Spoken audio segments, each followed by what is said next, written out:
जय जय श्रीमन नारायण। मैं सीता श्रीनिवास। आज मैं आप सबको बताऊंगी कार्तिक पूर्णिमा क्या है, कार्तिक पूर्णिमा का महत्व क्या है, कार्तिक पूर्णिमा की कथा क्या है और कार्तिक पूर्णिमा की पूजा विधि क्या है। ध्यान से सुनिएगा, इस वीडियो को लास्ट तक देखिएगा। तो चलिए शुरू करते हैं। कार्तिक मास के शुक्ल पक्ष की पूर्णिमा कार्तिक पूर्णिमा कहलाती है। कार्तिक पूर्णिमा कार्तिक महीने का आखिरी पर्व होता है। कार्तिक पूर्णिमा को भारत के कई इलाकों में त्रिपुरी पूर्णिमा या गंगा स्नान के नाम से भी जाना जाता है। कार्तिक पूर्णिमा के दिन भगवान विष्णु और माता लक्ष्मी की पूजा की जाती है।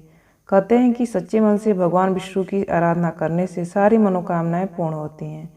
कार्तिक पूर्णिमा के खास दिन पर जप, तप और दान का विशेष महत्व है। विद्वानों का मानना है कि कार्तिक माह परम पावन होता है। जब कार्तिक पूर्णिमा कृतिका नक्षत्र में आती है तो इसे महाकार्तिका कहा जाता है, जिसका बहुत महत्व होता है। कार्तिक पूर्णिमा में तीर्थ स्थानों पर सूर्योदय के समय कार्तिक स्नान किया जाता है। श्रद्धालु कार्तिक पूर्णिमा पर उपवास करते हैं, सत्यनारायण व्रत रखते हैं और सत्यनारायण कथा का पाठ करते हैं। कार्तिक पूर्णिमा देवी वृंदा के साथ भगवान विष्णु के विवाह समारोह का प्रतीक है। धार्मिक मान्यता है कि इस दिन गंगा स्नान का फल पूरे साल भर गंगा स्नान करने के बराबर होता है। अब मैं आपको बताने जा रही हूँ कार्तिक पूर्णिमा का महत्व। कार्तिक पूर्णिमा के दिन धार्मिक और आध्यात्मिक रूप से महत्वपूर्ण है। इस दिन पवित्र नदियों में स्नान, दीपदान और अन्य दानों का बहुत महत्व माना गया है।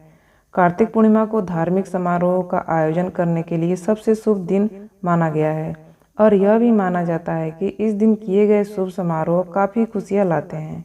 इसका महत्व सिर्फ वैष्णव भक्तों के लिए ही नहीं, शिव भक्तों और सिख धर्म के लिए भी बहुत ज़्यादा महत्व रखता है। विष्णु जी के भक्तों के लिए यह दिन इसलिए खास है क्योंकि भगवान विष्णु का पहला अवतार इसी दिन हुआ था। शिव भक्तों के अनुसार इसी दिन भगवान भोलेनाथ ने त्रिपुरासुर नामक महाभयानक असुर का संहार किया था, जिसे वे त्रिपुरारी के रूप में पूजे जाते हैं। इसी तरह सिख धर्म में कार्तिक पूर्णिमा के दिन को प्रकाशोत्सव के रूप में मनाया जाता है, क्योंकि इसी दिन सिख संप्रदाय के संस्थापक गुरु नानक देव जी का जन्मदिन था। देवताओं को त्रिपुरासुर की मृत्यु के कारण बहुत हर्ष की अनुभूति हुई थी, इसलिए सभी मंदिरों में और गंगा नदी के तट पर मिट्टी के दिए जलाकर कार्तिक पूर्णिमा को दिवाली की तरह मनाया जाता है। विष्णु पुराण के मुताबिक जिस दिन भगवान विष्णु ने अपने 10 अवतारों में पहला अवतार मत्स्य अवतार का रूप धारण किया था, वह कार्तिक पूर्णिमा का दिन था। कार्तिक पूर्णिमा के दिन भगवान विष्णु के मत्स्य अवतार लेने का कारण वैष्णव मत में इस पूर्णिमा का विशेष महत्व माना जाता है।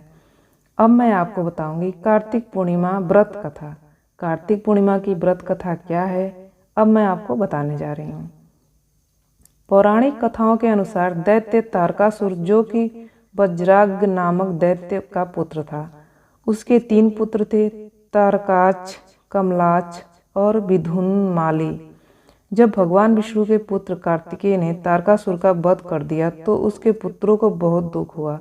उन्होंने देवताओं से बदला लेने के लिए घोर तपस्या की और ब्रह्मा जी को प्रसन्न कर लिया। जब ब्रह्मा जी प्रकट हुए तो उन तीनों ने उनसे अमर होने का वरदान मांगा, लेकिन ब्रह्मा जी ने इसके अलावा कोई दूसरा वरदान मांगने को कहा। तब उन तीनों ने ब्रह्मा जी से कहा कि वह उनके लिए 3 नगरों का निर्माण करवाइए।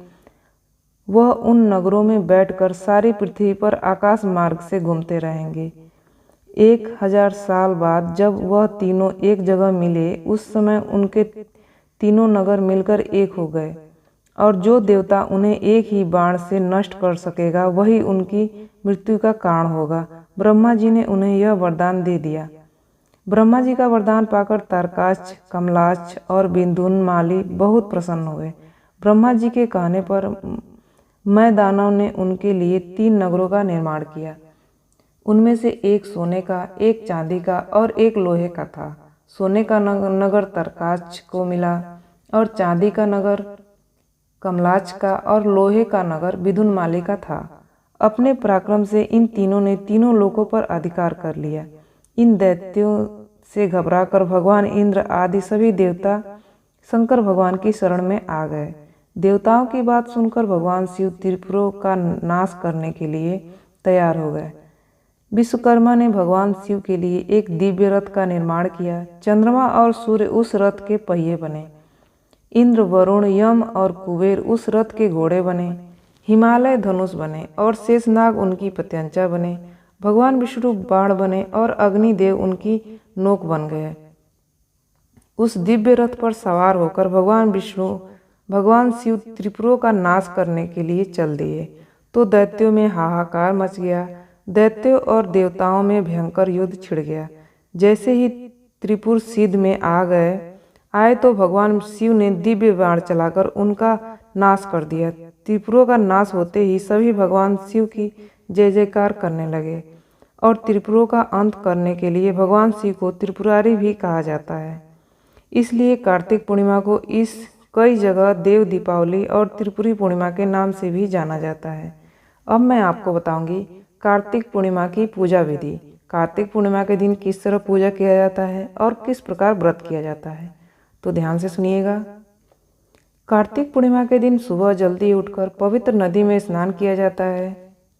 इसके बाद लक्ष्मी नारायण की पूजा और उनके सामने देसी घी का दीपक जलाकर विधि विधान से पूजा की जाती है। साथ ही घर पर हवन करना शुभ माना जाता है। सत्यनारायण की कथा सुनी और पढ़ी जाती है। इसके बाद खीर का भोग लगाकर वितरित किया जाता है। फिर शाम के समय लक्ष्मी नारायण की आरती करने के बाद तुलसी जी की आरती उतारी जाती है और दीपदान किया जाता है। घर के अंदर और बाहर भी दीप जलाए जाते हैं। इस दिन किसी भी ज़रूरतमंद को भोजन कराया जाता है। ये जानकारी यहीं पे समाप्त होती है। आगे की जानकारी के लिए आप इस चैनल को सब्सक्राइब कर दीजिएगा। आपका दिन शुभ हो, आपका दिन मंगलमय हो। इसी आशा और आशीर्वाद के साथ इस वीडियो को समाप्त करती हूँ। जय जय श्रीमन नारायण।